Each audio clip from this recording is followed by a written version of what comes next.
मानगो नगर निगम चुनाव को लेकर सियासी सरगर्मी तेज हो गई है। देश के रक्षा राज्य मंत्री संजय सेठ शुक्रवार को जमशेदपुर पहुंचे और मानगो के गुरुद्वारा बस्ती में प्रेस कॉन्फ्रेंस कर भाजपा समर्थित प्रत्याशी के पक्ष में मतदान करने की अपील की।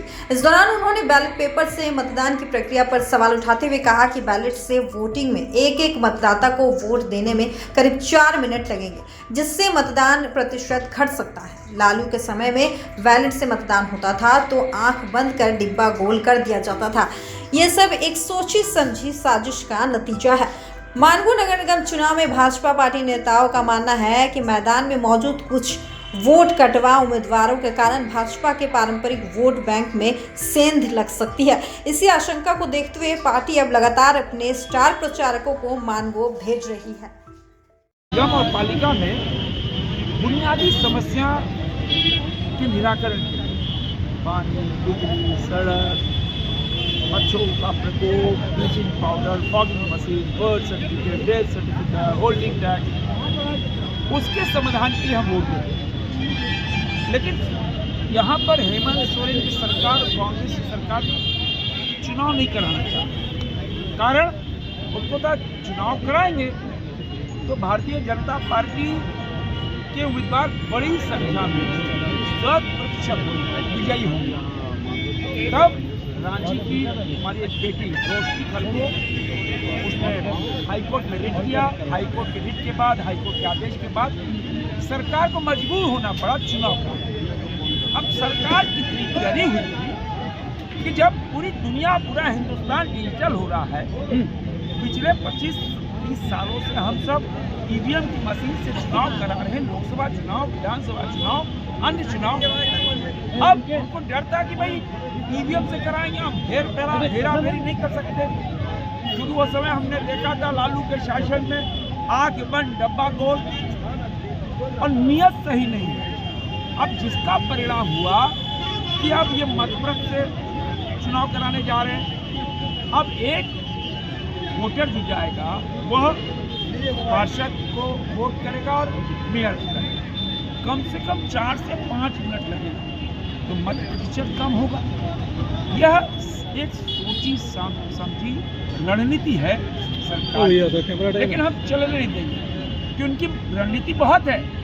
उन रणनीति का खुलासा हम बाद में करेंगे, लेकिन हम सब कार्यकर्ता जब बूथ में जब डब्बा बंद हो जाएगा तब हम उसकी गार्डिंग करके मोटरसाइकिल से ट्रक के पीछे पीछे जाएंगे कि कहीं ये हेराफेरी नहीं करें। जहां मतगणना स्थल होगा, जहां स्ट्रांग रूम होगा, 24 घंटे हम सब कार्यकर्ताओं की पहरी रहा। अभी जो माहौल है सूबे के अंदर, राज्य सरकार की विफलता से लोग आक्रोशित हैं। इन्होंने वायदा किया था कि मैया योजना करोड़ों महिलाओं को देंगे, विफल।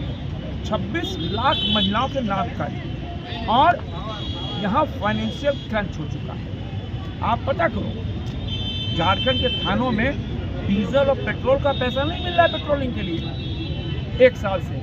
उनको छोड़ दी गई, भैया आप काला शीशा और किन्हीं कारणों से आप रोको, पैसा वसूलो, अपना डीजल पेट्रोल भराओ और पेट्रोलिंग करो। ये हालत है। 2-3 महीने बाद तो वेतन देने के लिए पैसा नहीं होगा। अब सड़क, पानी, बिजली कौन सुविधा देगा? हम सब जनप्रतिनिधि, मैं सांसद हूँ रांची का, तो 1.5 साल 2 साल पहले हमने जो शिलान्यास किया, टेंडर हुआ, शिलान्यास हुआ, काम नहीं हो रहा। काम क्यों नहीं हो रहा है? तो विभाग के पास पैसा नहीं। कौन भोग रहा है? जनता भोग रही है। तो बदला लेने की अब जनता की बारी है। आपने ठगने का काम किया, मुंगेरी लाल के बड़े हसीन सपने दिखाए आपने कि हम बहुत कुछ सिलेंडर देंगे, मैया योजना देंगे, क्या क्या योजना देंगे, कुछ नहीं दिया।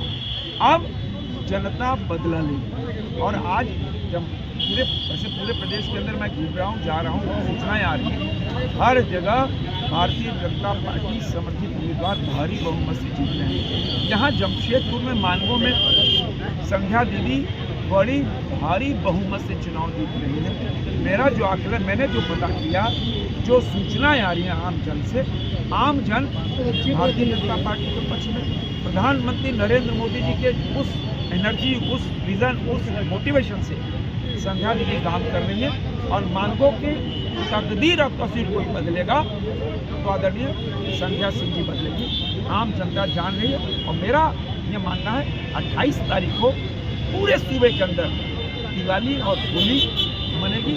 मानगांव में भी होली और दिवाली 28 तारीख को मनेगी। तो 27 तारीख को मतगणना है। मतगणना एक दिन में ये संपन्न नहीं करा पाएंगे और पता है। इसीलिए हमने कहा कि 27 नहीं 28 को पूरे प्रदेश के अंदर भारतीय जनता पार्टी समर्थित उम्मीदवार विजयी होंगे और हम तोहफा प्रधानमंत्री नरेंद्र मोदी जी को जीत का तोहफा देंगे। ये क्या झारखंड का टेलर होगा? झारखंड सरकार के लिए टेलर का काम? हाँ, बिल्कुल, मैंने कहा ना, वो उनकी विफलता का एक टेलर है। हर जगह कहीं भी आप देखो, जाड़ा बीत गया, बच्चों को स्वेटर नहीं मिला, बच्चों को स्कूल ड्रेस नहीं मिला, मिड डे मील की हालत खराब है, कहीं कुछ नहीं। बच्चे, अब तो भारी गर्मी आ गई है, कोई योजना नहीं है पानी की, पीने की पानी की व्यवस्था। पूरी तरह यह सरकार विफल है। और आप देखो, जिसके साथ कांग्रेस का चाल चरित्र और चेहरा देश की जनता ने देखा है। इनके रहनुमा राहुल गांधी क्या करते हैं? हमेशा भारत के खिलाफ बोलते हैं, भारत के विकास के खिलाफ बोलते हैं और ये कहते हैं डेड इकोनॉमी है। जब डेड इकोनॉमी दुनिया की चौथी सबसे बड़ी आर्थिक शक्ति बन गई, तो कुल मिलाकर कांग्रेस पार्टी और जेएमएम से लोग खफा हैं और यह भारतीय जनता पार्टी के पक्ष में पूरे झारखंड के अंदर बयान है।